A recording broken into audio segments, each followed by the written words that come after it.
भारतीय नौदलाची अपघातग्रस्त पाणबुडी INS सिंधुरक्षकला अखेर नौदलानं सन्मानपूर्वक अरबी समुद्रात जलसमाधी दिली।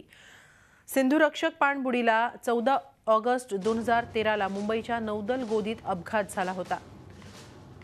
यामध्ये पाणबुडीचं मोठं नुकसान होत तळावरच ती बुडाली होती। यामध्ये 18 नौसैनिकांचा दुर्दैवी मृत्यूही झाला होता। त्यानंतर तब्बल 10 महिन्यानंतर पाणबुडीला पाण्याबाहेर काढण्यात आलं होतं। मात्र अपघातामध्ये मोठं नुकसान झालं असल्यानं सिंधुरक्षक पाणबुडी नौदल सेवेत परत आणणं अशक्य झालं होतं। अखेर पाणबुडीला निवृत्त करत नौदलानं अरबी समुद्रात एका अज्ञात ठिकाणी सुमारे 3 किलोमीटर खोली असलेल्या ठिकाणी जलसमाधी दिल्याचं सूत्रांनी स्पष्ट केलंय। या पाणबुडीचा वापर काही काळ मरीन कमांडोंनी सरावासाठी केल्याची माहिती पुढे येत आहे। INS सिंधुरक्षक बद्दल अधिक माहिती घेऊया ग्राफिक्सच्या माध्यमातून। रशियन तंत्रज्ञानाची सिंधू घोष वर्गातली ही 9वी पाणबुडी।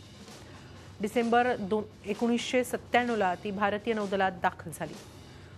तिचं वजन होतं 2300 टन। डिझेल इलेक्ट्रिक वर्गातील त्या काळातली एक अत्याधुनिक पाणबुडी म्हणून तिचा लौकिक होता। दिवंगत राष्ट्रपती APJ अब्दुल कलाम यांनी 2006 मध्ये सिंधुरक्षकमधून प्रवास केला होता। फेब्रुवारी 2010 पाणबुडीला आग लागून एक जण ठार झाला, 2 नौसैनिक जखमी झाले। तर 2013 मध्ये 600 कोटींहून अधिक खर्च करत रशियात सिंधुरक्षकचं नूतनीकरण करण्यात आलं। पण 14 ऑगस्ट 2014 ला पाणबुडीला अपघात झाला।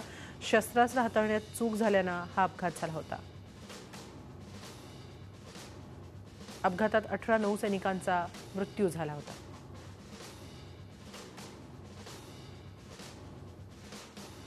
तब्बल 10 महिन्यांनी सिंधुरक्षकला पाण्याबाहेर काढण्यात आलं। एप्रिल 2017 ला INS सिंधुरक्षकला भारतीय नौदलानं सेवेतून निवृत्त केलं। जून महिन्यात अरबी समुद्रात तिला जलसमाधी देण्यात आली। झी 24 तास रहा एक पाऊल पुढे।